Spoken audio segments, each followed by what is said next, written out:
ரியல்மிலேருந்து 6 மற்றும் 6 bro smart ஃபோனை இந்தியாவில் அறிமுகப்படுத்தியிருக்காங்க. ஸோ இந்த வீடியோவில் ரியல்மியோட 6ல் என்னெல்லாம் விஷயங்கள் இருக்குது அப்படிங்கிறத டீட்டெயிலாக பார்க்கலாம். சேனல் புதுசாக வந்துருந்தீங்கன்னா மறக்காமல் பக்கத்தில் சப்ஸ்கிரைப் பட்டன் பெல் ஐக்கான்ஸ் எல்லாத்தையும் ப்ரெஸ் பண்ணிடுங்க. அப்படியே வந்து வீடியோவை மற்றவங்களுக்கு ஷேர் பண்ணுங்கள். இப்போ நம்ம வீடியோக்குள்ளே போகலாம்.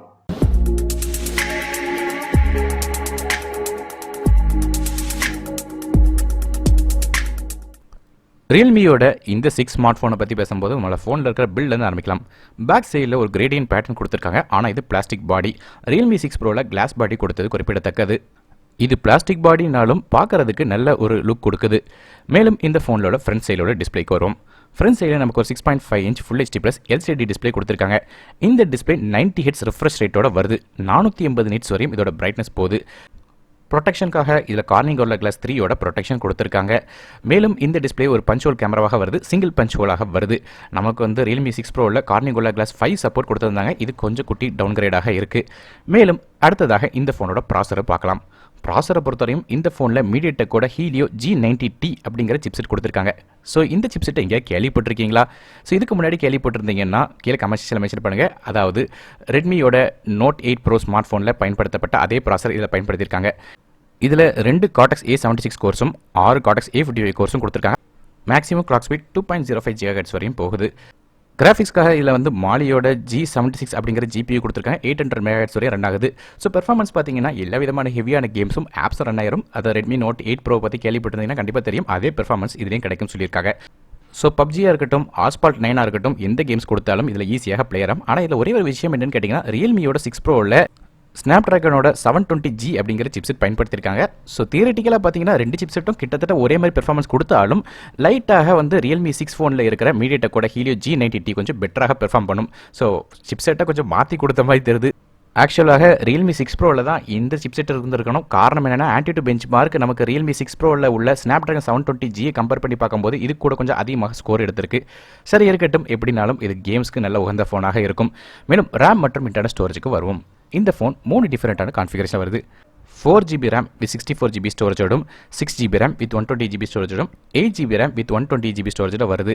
ஸ்டோரேஜை பொறுத்தவரையும் நமக்கு UFS 2.1 கொடுத்துருக்காங்க. அதே LPDDR4X RAM பயன்படுத்தியிருக்காங்க. மேலும் இந்த ஃபோனில் வந்து மைக்ரோ SD கார்டு சப்போர்ட் இருக்குது. 256GB வரையும் எக்ஸ்டெண்டபிள் பண்ணிக்கலாம். டெடிகேட் சிம் செட்டாக கொடுத்த காரணத்தில் 2 சிம் கார்டும் ஒரு மைக்ரோ SD கார்டும் அட் அ டைமில் யூஸ் பண்ண முடியும். மேலும் இந்த ஃபோன் வந்து Android 10 OSல ரியல்மியோட UIயில் ரன் ஆகுது. ஃபோனோட பேக் சைடில் உள்ள கேமரா பற்றி பேசும்போது இந்த ஃபோனில் 4 கேமரா இருக்குது. மொதல் கேமரா ஒரு 64 மெகாபிக்சல் கேமரா. இது சாம்சங்கோட GW1 சென்சர் கொடுத்துருக்காங்க. f1.8 ஆப்பர்ச்சரில் வருது. LED flash support, electronic stabilisation மாதிரியான விஷயங்கள் இதில் இருக்குது. ரெண்டாவது கேமரா ஒரு 8 மெகாபிக்சல் அல்ட்ரா வைட் சென்சர் கொடுத்துருக்காங்க. இது f2.3 ஆப்பர்ச்சரில் வருது. 119 டிகிரிஸ் வரையும் ஒயிட் ஆங்கிள் ஷாட்ஸ் இதில் எடுக்க முடியும். மூணாவது கேமரா 2 மெகாபிக்சல் மோனோ சென்சர் கொடுத்துருக்காங்க. நாலாவது கேமரா ஒரு 2 மெகாபிக்சல் மேக்ரோ சென்சர் கொடுத்துருக்காங்க. 4 சென்டிமீட்டர் வரையும் க்ளோஸ்அப் ஷாட்ஸ் எடுக்க முடியும். f2.4 ஆப்பர்ச்சரில் வருது. ஸோ இதில் மூணாவது கேமரா மட்டும் ரியல்மியோட 6 ப்ரோக்கும் இந்த ஃபோனுக்கும் கொஞ்சம் வித்தியாசம் இருக்குது. மேலும் அடுத்ததாக ஃபோனோட செல்ஃபி கேமராவுக்கு வரும். ஃப்ரண்ட் சைடில் உள்ள செல்ஃபி கேமரா பொறுத்த வரையும் நமக்கு 16 மெகாபிக்சல் ஃப்ரண்ட் ஃபேசிங் கேமரா கொடுத்துருக்காங்க. இது f2.0 ஆப்பர்ச்சரில் வருது. ரியல்மியோட 6 ப்ரோவில் 2 கேமரா இருக்குது. இதில் வந்து ஒரே ஒரு கேமரா தான் கொடுத்துருக்காங்க. இது அந்த பஞ்ச் ஹோல் டிஸ்பிளேல வருது. மேலும் இந்த ஃபோனில் வந்து ஃபிங்கர் பிரிண்ட் ஸ்கேனர் ஃபோனோட சைடில் கொடுத்துருக்காங்க. காரணம் இது LCD டிஸ்பிளேங்கிற காரணத்தினால சைடில் உள்ள பவர் பட்டனில் இந்த ஃபிங்கர் பிரிண்ட் ஸ்கேனர் கொடுத்துருக்காங்க. 3.5mm audio jack, Dolby Atmos, FM radio மாதிரியாக சப்போர்ட்டாக கொடுத்துருக்காங்க. இந்த ஃபோனில் 4300 mAh பேட்டரி கொடுத்துருக்காங்க. இதை வேகமாக சார்ஜ் பண்ண 30 வாட் ஊக் சார்ஜிங் கொடுத்துருக்காங்க. இதன் மூலமாக வெறும் 30 நிமிஷத்தில் 68% வந்து சார்ஜ் ஏற்ற முடியும் சொல்லியிருக்காங்க. அதுவும் ஃபுல் சார்ஜ் வந்து 1 மணி நேரத்துக்குள்ளே சார்ஜ் ஆயிரும் சொல்லியிருக்காங்க. மேலும் இந்த ஃபோனில் 4G VoLTE, dual pant wifi, Bluetooth 5, அது போக USB Type C மாதிரியான சப்போர்ட்ஸ்லாம் கொடுத்துருக்காங்க. ஃபோனோட வெயிட் 191 கிராம் வருது. கலர்ஸை பொறுத்தவரையும் இந்த ஃபோன் வந்து கமட் ப்ளூ, கமட் ஒயிட் அப்படிங்கிற 2 டிஃப்ரெண்டான கலர்ஸில் வருது. கடைசியாக இந்த ஃபோனோட விலையை பற்றி பார்க்கலாம். 4GB RAM வித் 64GB ஸ்டோரேஜோட விலை 12999க்கும், 6GB RAM வித் 120GB வேரியண்ட்டோட விலை 14999க்கும், அதே top and 8GB RAM 120GB வேரியண்ட்டோட விலை 15999க்கும் கொடுக்குறாங்க. இது ஃப்ளிப்கார்ட் வெப்சைட் ஒட்டி கிடைக்கி. லிங்க்ஸ் கீழே டிஸ்கிரிப்ஷனில் கொடுக்குறேன். ஸோ இந்த ஃபோன் வாங்கலாமா அப்படி கேட்டிங்கன்னா கண்டிப்பாக பட்ஜெட்டில் ஒரு நல்ல தரமான ஸ்மார்ட் ஃபோன் வேணும்னா இதை வாங்கலாம்.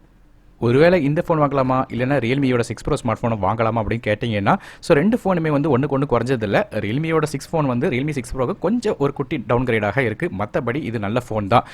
மேலும் இந்த ஃபோனை பற்றின வீடியோ வந்து லான்ச்சுக்கு அடுத்த நாளே போட்டிருக்கணும். ஸோ எனக்கு கொஞ்சம் உடம்பு சரியில்லாத காரணத்தினால இதை போஸ்ட் பண்ண முடியல. ஸோ கொஞ்சம் இதுக்காக மன்னிச்சிக்கோங்க. ஸோ சேனலுக்கு மறக்காமல் சப்ஸ்கிரைப் பண்ணிவிட்டு பக்கத்தில் பெல் ஐக்கானே ப்ரெஸ் பண்ணிங்க. தொடர்ந்து உங்கள் ஆதரவு தாங்க. நான் டெக் தமிழுக்காக மற்ற வீடியோவில் சந்திக்க வரை நன்றி, வணக்கம்.